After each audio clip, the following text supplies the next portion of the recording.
हरे कृष्णा। गृहस्थ आश्रम महादावानल के साथ सदृश है।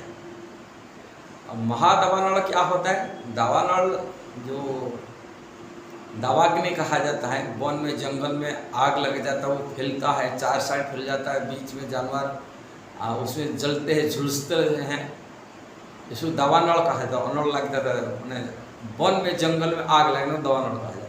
महादावानल विशाल आग लगा हुआ जंगल में, और वो गृहस्थ आश्रम को उसके साथ तुलना किया गया, संसार को इसी से तुलना किया गया।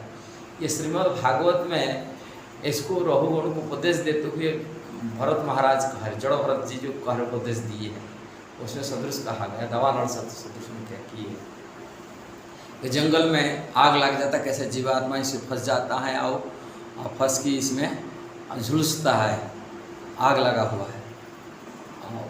आप लोग कोई देखे नहीं होता, वही आजकल यूट्यूब चैनल है दावानल कैसा हो, दावाग्नि कैसा लगता है, आग लगता है। विशेषकर उत्तराखंड में जब हिमालय में देखा जाता है, हम लोग खुद में देखा हूँ प्रैक्टिकल। आप जो जाएंगे उत्तराखंड में आग लगता है, जंगल में आग लगता है। जो आग लग जाता है, पेड़ को पेड़ घसीएगी, अपने आप आग प्रकट हो जाता है। माने बहुत जंगल होता है, जंगल में पेड़ घिस जाता है, घिस जाने से उसमें आग आ जाता है, प्रकट हो जाता है। और प्रकट होने के लिए जो हवा तेज लगता है, हवा लग चार साइड वो फैलता है।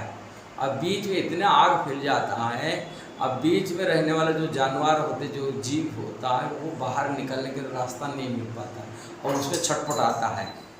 ऐसे ये दावानल जो होता है, संसार रूपी दावानल, इच्छाओं रूपी, वासना रूपी, काम वासना इच्छाओं से, जो वासना रूपी इच्छाओं से ये हवा चलता है, वासना रूपी हवा चलता है। अलग अलग इच्छाएं, अलग अलग वासनाएं, अलग अलग भूख करने की इच्छाएं, इंद्रिय तृप्ति का जो वासना रहता है अलग अलग, ये हवा के साथ तुलना किया है। जब हवा चलता है, वो हवा इतना तेज चलता है, अलग अलग इच्छाएं, इतना वासना बढ़ता है जीविकाओं में, वो वासना के उससे और आगे उसको दावा अग्नि को और प्रकट ज़्यादा बढ़ाता है, इच्छाएँ और प्रकट कराता बढ़ाता है, वासना और इच्छा करता है, और चाहिए और चाहिए और चाहिए, और उससे वो भोग की वासना के कारण से संसार की सुख दुख ऐसे जलता रहता है, तरह तरह की दुख में पीड़ा से परेशानी होता है। किंतु वहाँ के जीवात्मा जो जीव है वो छटपटाता है।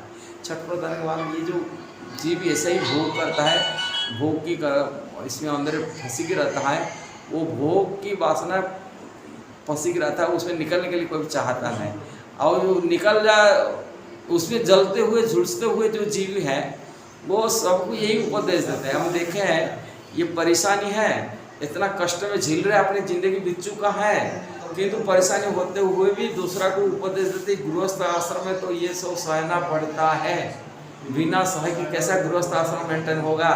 वो चाहते हैं गृहस्थ को और मेंटेन इसे में, जिस प्रकार भक्ति सिद्धांत सरस्वती महाराज प्रभुपाद जी गुरु जी थे, उन्होंने कहा करते थे, प्रभुपाद जी जो गुरु जी थे बोलते थे, ये 2 रुपया की सर्कस, 2 रुपया सर्कस मतलब कोई एक सर्कस था जहाँ पर लोग कम पैसा में सर्कस देखने के लिए लिखा हुआ था, कम पैसा एडवर्टाइज हुआ था, पब्लिसिटी हुआ था, कम पैसा में सर्कस में मात्र 2 रुपया में सर्कस देखेंगे।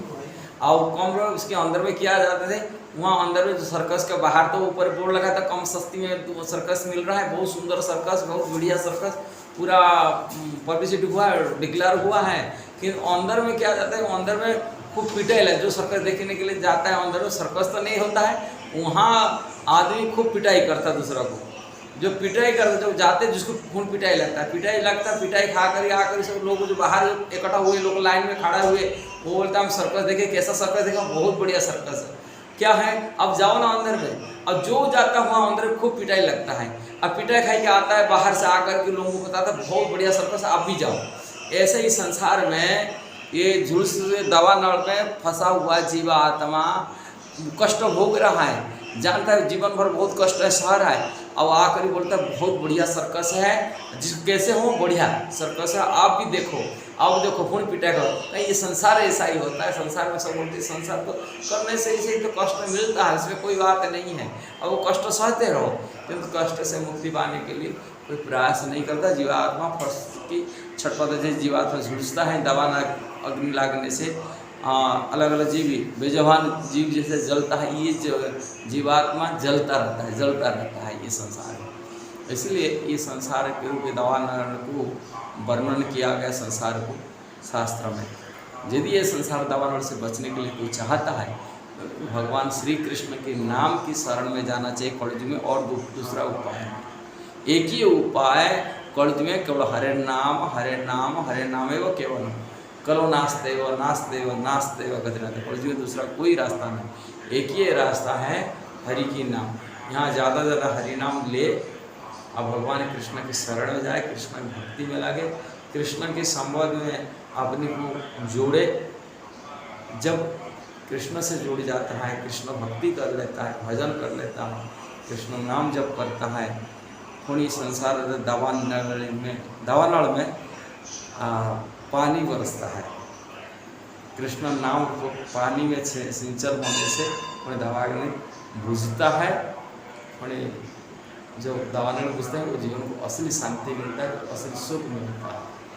आप दावानल बचने के लिए चाहते तो कृष्ण के भजन करिए, आप कृष्ण के शरण में जाइए। हरे कृष्ण।